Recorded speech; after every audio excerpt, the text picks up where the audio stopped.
Dia ingin supaya lewat kita dunia ini bisa menjamah Yesus lewat hidup kita.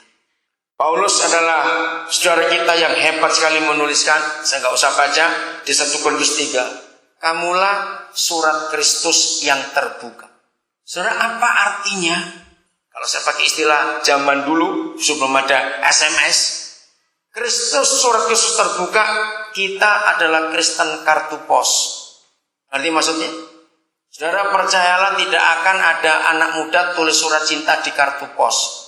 Nanti Pak Posnya akan senyum-senyum sendiri baca itu. Ngerti ilustrasi itu? Nah, kita adalah surat yang terbuka. Artinya kita bisa dibaca oleh semua orang. Nah, kita tinggalkan dulu ayat ini. Apa kira-kira inti daripada semuanya itu? Saya tanya kepada saudara. Menurut saudara, Yohanes 3:16 itu apa? Itu bagaimana? Awas, jangan sampai ada orang Kristen gak hafal Yohanes 3:16. Kalau saudara duduk di sini dan tidak hafal Yohanes 3:16, pasti palsu Kristennya. Kenapa yuk? Karena kita jadi Kristen gara-gara ayat itu, bukan? Betul? Karena begitu besar kasih Tuhan akan dunia ini sehingga diberikan Yesus anak yang tunggal itu dan seterusnya. Nah, menurut saudara, Yohanes 3 ayat 16 itu sudah dikenal orang berapa persen dari penduduk dunia? Tahun depan 2011, menurut PBB, jumlah penduduk dunia sudah mencapai angka 7 miliar. Itu enggak main-main.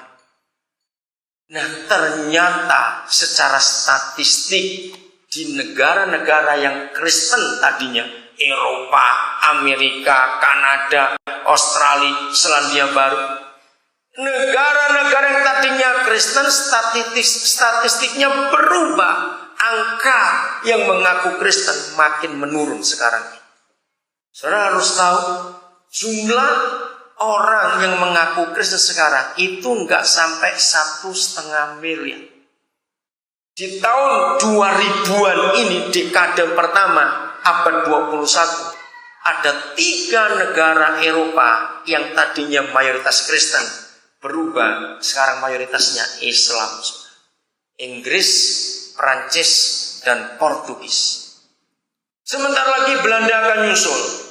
Islam akan lebih banyak daripada Kristen. Kalau saudara dengar pidatonya Gaddafi waktu ada pertemuan pemimpin negara PBB di dunia, Gaddafi bicara presiden Libya ini.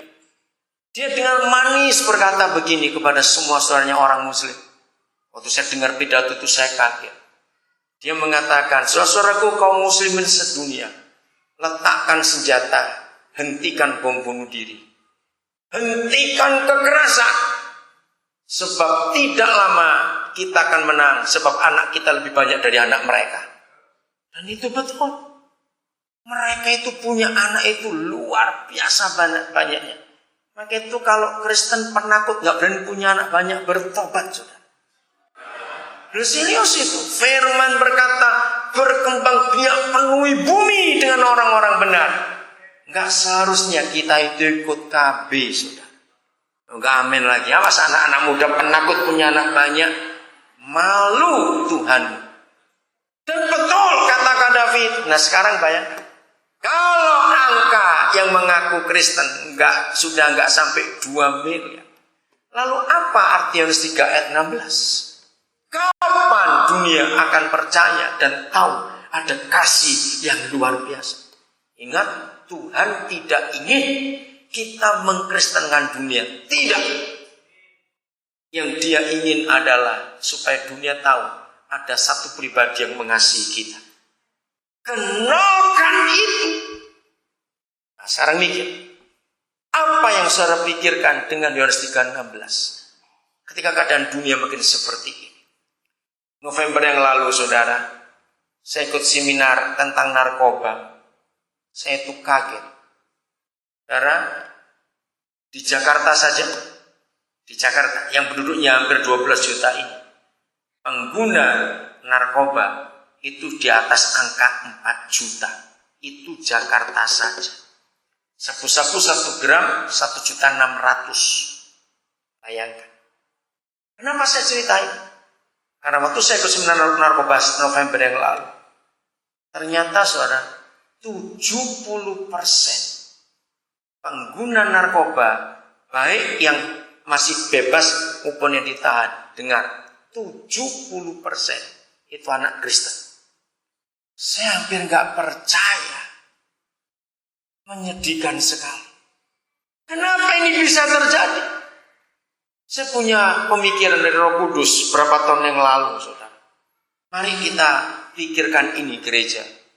Setan itu demi misinya supaya seluruh dunia jatuh dalam dosa. Setan itu nggak pernah buka sekolah dosa. Ya atau tidak? Tapi aneh, dosa itu laku. Dan semua manusia jatuh dalam dosa. Demi misinya yang Yesus Tuhan perintahkan kepada gereja, pergilah kamu ke seluruh dunia, beritakan Injil itu. Maka gereja buka sekolah Injil. Mahal-mahal lagi sekolah Alkitab itu. Tapi sudah hampir 2000 tahun perintah itu diberikan. Setengah dari jumlah penduduk gereja belum kenal Yesus. Mari kita kejar. Dosa itu nggak ada yang gratis. Semua dosa itu mahal. Sebutkan dosa apa saja ada biaya. Apalagi narkoba.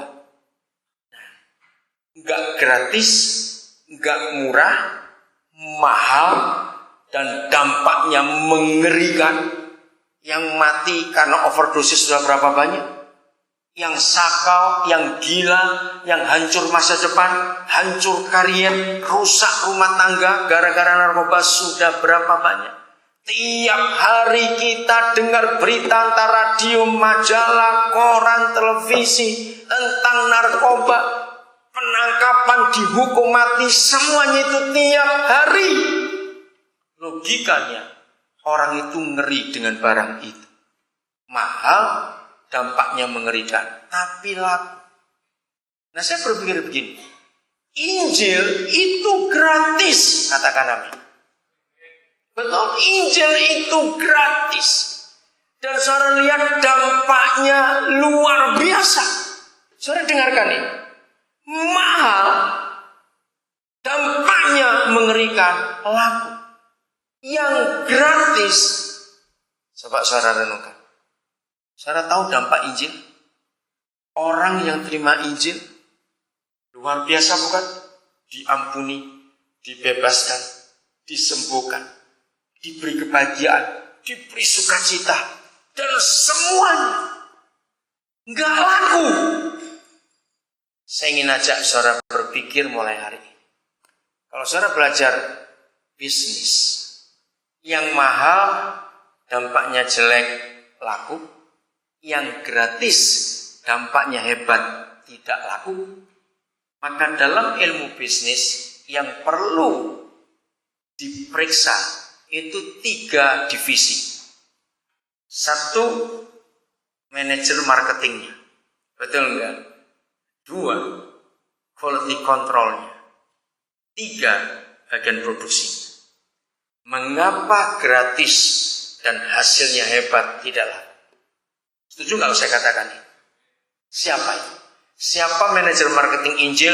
Siapa bagian quality control Injil? Siapa bagian produk Injil? Nggak usah ragu-ragu, jawab. Gereja. Berarti kita lebih goblok dari iblis. Mereka lebih pintar dari kita. Dalam marketing mereka luar biasa. Sudah tahun 2010. Masih ada sekian banyak orang belum tahu Yohanes 3:16. Apa yang kita kerjakan? Saya itu pernah menghitung, saudara. Jumlah, maaf kalau saya pakai kata yang kurang bagus ya, tapi ini penting. Di Indonesia ini diperkirakan ada lebih 500 pabrik pendeta. Apa itu pabrik pendeta?